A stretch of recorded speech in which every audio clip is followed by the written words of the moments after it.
Island boy, I'm just trying to make it. What up, y'all? Thank y'all for tuning in. It's your boy, Alexis Lavoe. I am here. If you are new to the channel, don't forget to like, subscribe, share, all that good shit. Damn, I'm getting like into the rhythm of it now. Like this is coming like more natural. Like the first few ones, I was kind of like a little like stiff. I was maybe trying to talk a little bit too professional, but this one's like, I feel good about this. Anywho, today's episode, man, I'm gonna tell y'all a story about, catching imposter syndrome. And this is good because this literally just happened to me maybe like a few days ago. Sorry, I'm getting text. A few days ago, and I want to talk about that. I want to share that story. So, some of y'all that might not know, let me run through my story really quick. My background is radio. My background was not video, right? So I wanted to be Charlamagne the God. Listen, he actually had somebody DM me on Floyd's page because I followed Floyd and didn't follow Justin. Oh, so you thought it was Floyd DMing you? No, I know Floyd. I knew it wasn't Floyd DMing Okay. me. Like, me and Floyd are cool. Like, that's my homie. So Floyd smashed too? What part of homie? This is disrespectful What? now. Every time she mentions I was gonna be like the Spanish Charlamagne. I wanted to be on a radio station. So I interned at a radio station. I tried to get a job there, but as we all know, radio is a dying business. So they never had the budget to hire me, right? They wanted me to intern for like 5 years. And I'm just like, nah, bro, like I've interned 2-3 years already. Like I need a show, I need something. Give me something. Like I didn't even care how much I got paid. I was like, just give me something. Just give me a $10 an hour job. Like I really don't care. Just give me a job. And they were like, no, we don't have the budget. So I left, started doing my podcasting on the side. This is like when podcasting kind of started blowing up a little bit. I was a big fan of Combat Jack. So I was like, all right, let me start doing podcasting. So I bought all the equipment and I started podcasting. I built up like a small name for myself in my city, in Florida, in South Florida actually, because I would travel. I would do interviews with like local artists in Fort Myers, where I'm from. But then I would go to Tampa, I'd interview artists there. I think we went to like Orlando one time, interviewed a few artists there. Not a lot, it's like very small. I used to go to Miami a lot though, because Miami, as far as culture in South Florida, it's the hub. There's culture everywhere in all different cities in Florida, but Miami is like where shit goes down at, right? So that's where like all the big artists are, all the Instagram influencers. Now that's where like all the business people are. They're all going to Miami. So I would go to Miami like every weekend. I'd drive and I would just interview artists. I would just line shit up and just interview. I used to do like 10 interviews in a day, which is draining because you're talking to 10 different people, having a controlled conversation, different personalities. It's just, and at this time, let me explain, this is how I got into video. So while I was doing these podcasts, I was also recording them myself. I was setting up the mics, I was setting up the cameras, I was setting up the lights, and that's really like how I learned, right? Fast forward though, I kept doing that on the side as like a hobby that I was trying to turn into a business. I was doing vlogs for like some of my people who ran like rap websites, hip hop websites. I was shooting like the videos for them. I was getting good at my craft, and then I started working for a marketing company, and I did that for a few years as like their lead videographer, and then I left them and I started freelancing. And I was freelancing for about a year and a half, 2 years almost. Now I'm here, right? So recently I got contacted to give a lecture or give a talk. Let's say lecture, to give a lecture at an event back home. And they were like, we know you've done like your interviews before and you did your little like spoken word poetry, but they were like, this isn't that type of event. Like this is a business event and we want you to talk there. And right away, man, like I was very grateful and I was very thankful for the opportunity. And before I responded, I was just like I had to like have a conversation with myself. I'm like, yo, like, am I qualified for this? Like, have I done enough business? I think that's my food. Gracias.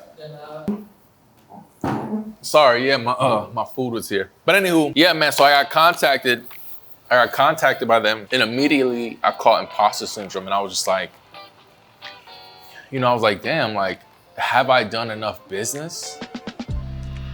Am I qualified for this? Like, can I provide value to this conversation or to this lecture? You know, because usually when you think of lecture, you think of like someone like in high status and like, you know, someone that maybe not necessarily, but someone that people usually strive to be like, or someone that people look up to in a way. And I don't know, man. It put me like in a weird place. I don't know. Not to say that I was insecure or I'm insecure on who I am. I'm not. I'm very secure in who I am, and I know I'm an intelligent person, and I know I've definitely reached levels where people back home don't really reach. And I walk into these rooms and they value my knowledge. I'm capable enough to have conversations with people from all different walks of life, all different financial statuses, you know, millionaires, multimillionaires, 100,000aires, thousandaires, to even people who have $100 in their name. Like, I'm able to talk to all these people and I'm able to provide value in this conversation, right? So it's not to say that I'm like, I was insecure on who I was or anything, but it just, I don't know, it felt weird, you know, and it kind of reminded me with another conversation that I had with a friend of mine. Me and her, we both come from like lower middle class families, and right now she's kind of moving up in the corporate world. And when she, you know, sometimes they take her on these events, which is more like higher class. And she told me the other day, she was like, yeah, man, like we went to like a wine tasting in like Napa Valley, and like it's very like, you know, it was like a very uppity event. And she was just telling me, man, she was like, yo, I don't know anything about wine. Like, I'm getting an imposter syndrome. Like, I don't know what to say. I don't know how to act. Like, should I be myself? Should I kind of like, and I gave her this like little mini lecture, and I'm like, nah, man, like you're supposed to be in that room. You're supposed to be there. You know, you're there for a reason. You know what I'm saying? Like, I don't know if you guys believe in God or the universe or the spiritual or whatever, but like things played out the way they did and you ended up in that situation. So that's exactly where you need to be. So you need to be yourself, you need to embrace it, and you need to show people that, you know, you're there for a reason, you're special. And it's funny because after I had this conversation with her, like a week later, I'm in the same predicament and I'm questioning myself, right? So, man, quickly I shook it off and I reached out to this, some of y'all may know Dos Cocos Locos. I'm gonna put their Instagram here. So I chopped it up with them. I forgot about what. And I told them, I'm like, yeah, man, like, am I qualified? They're like, yo, you're more than qualified. Like, hell yeah, like take the opportunity. So that kind of like kept me in check, you know? And I feel like we all go through these moments, man. We all go through these moments where we feel like maybe, you know, we catch that imposter syndrome. We don't know if we're qualified to do or say certain things or be in certain rooms or be a part of certain conversations. And, you know, one thing that I kind of want to reiterate to y'all, which is the same as I reiterated to my friend, is like, yo, you're there for a reason. You're in that room for a reason. People reached out to you for a reason. They contacted you for a reason. You know, like, don't ever doubt yourself, man. Like, yeah, I mean, listen, we're all human. It happened to me. I had to catch myself for a little bit, but shake that shit, man. Like, you know, remind yourself of your purpose. Remind yourself of your skill. Remind yourself that you're more than qualified. You know, remind yourself of everything you've accomplished to get here. And don't ever try to feel like you're not good enough, you know? And I know that's like a cliche, like mindset thing to say, but it's real spill, man. It's real talk. So, you know, everything, I don't really believe in coincidences, right? I don't believe in things being a coincidence. I believe things happen for a reason. You know, whether that reason is the universe made it happen or we made it happen, but things happen for a reason.